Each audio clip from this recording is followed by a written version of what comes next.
এই ধরনের মিনি অ্যাম্পলিফায়ারগুলো কে কে ব্যবহার করেছেন আমাকে জানাবেন। আসসালামু আলাইকুম ভিউয়ার্স, আশা করি সবাই ভালো আছেন। নতুন একটা ভিডিওতে স্বাগতম।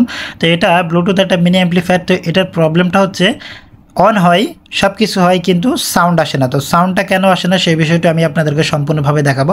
সর্বপ্রথম উপরে যে প্রোটেকশনটা আছে সেটা কিন্তু সুন্দর করে আঠা দেওয়া থাকে, এটাকে রিমুভ করে নিতে হবে। রিমুভ করে নেওয়ার পরে এটা যেহেতু অন আছে সেহেতু আমি সুইচটা প্রেস করে এটাকে অফ করে দেব।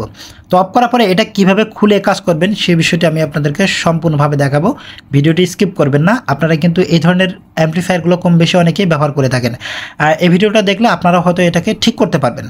তো এটা সুন্দর করে কিন্তু স্টিল নাইফের সাহায্যে সুন্দর করে এটা খুলে নিতে হবে। তো আমি খুলে আপনাদেরকে দেখাবো যে আসলে এর ভিতরে কি থাকে বা এটা কীভাবে রিপেয়ার করতে হয়। এই যে দেখুন, এই যে এখানে কিন্তু প্রত্যেকটা তার কিন্তু লাগানো আছে, একটা তারও কিন্তু ছেঁড়া নেই। তো তারপরেও আমি একটু দেখবো যে আসলে আমাদের ব্যাটারি ভোল্টেজটা কত আছে এবং স্পিকারের যে লাইনটা থাকে সেটা কিন্তু ঠিক আছে কিনা। তো ব্যাটারি ভোল্টেজটা দিয়ে আমি আপনাদেরকে একটু দেখাই।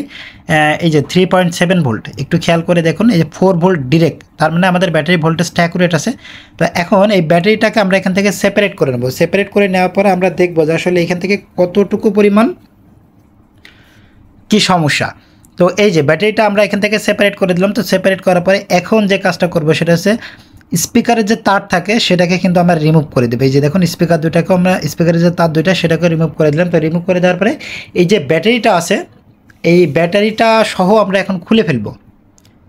এই যে এখানে কিন্তু টুইজারের সাহায্যে খুলতে হবে, একটু বেশি তাড়াহুড়া করা যাবে না, কারণ এখানে কিন্তু একটু আঠা দেওয়া থাকে। তো সুন্দর করে এখানে তাড়াহুড়া করা যাবে না, সুন্দর করে একটু ভিতরে ঢুকে একটু উপর দিকে মোড়া দিবেন, আস্তে করে কিন্তু জিনিসটা খুলে যাবে। একটু ভালো করে খেয়াল করে দেখুন। এই যে আমি কিন্তু আস্তে করে ভিতর থেকে ব্যাটারিটা কিন্তু খুলে নিয়ে চলে আসবো, কারণ আমার প্রবলেমটা আছে এর ভিতরে। তো এই যে আস্তে করে কিন্তু জিনিসটা খুলে গেল। তো এখন আমি যে বিষয়টা আমি আপনাদেরকে দেখাবো সেটা হচ্ছে যে আমার স্পিকারটা ভালো আছে কিনা। তো স্পিকারটা ভালো আছে কিনা সেজন্য আমাদেরকে পরিমাপ করে দেখতে হবে। তো তার জন্য কি করব, আমরা এখানে উপর থেকে একটু ট্রাই করে দেখবো যে আসলে আমার স্পিকারটা ভালো কিনা। যেহেতু সব কিছু ঠিক আছে কিন্তু স্পিকারটা বাজে না। তো আমি স্পিকারটা বাজার রেঞ্জে দিয়ে নিলাম। তো বাজার রেঞ্জে দেওয়ার পরে একটু খেয়াল করে আমি আপনাদেরকে দেখাবো।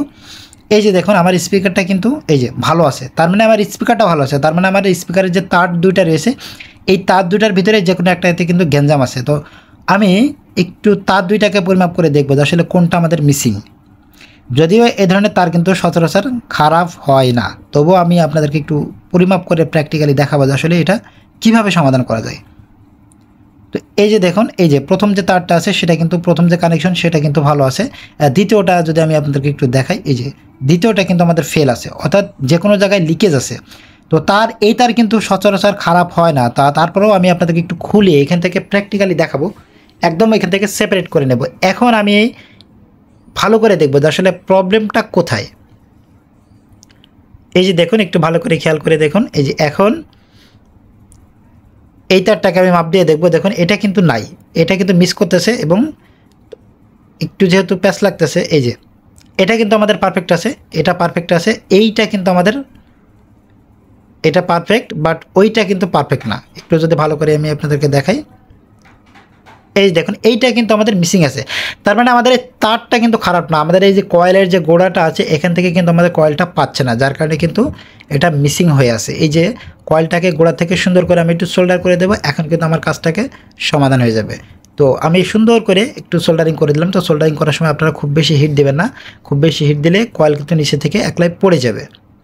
তো এই যে দেখুন হিট দেওয়া হয়ে গেছে। তো এখন আমি আবার পরিমাপ করে আপনাদেরকে দেখাবো যে এক্স্যাক্টলি আমার কাজটা কি হয়েছে না হয় নাই।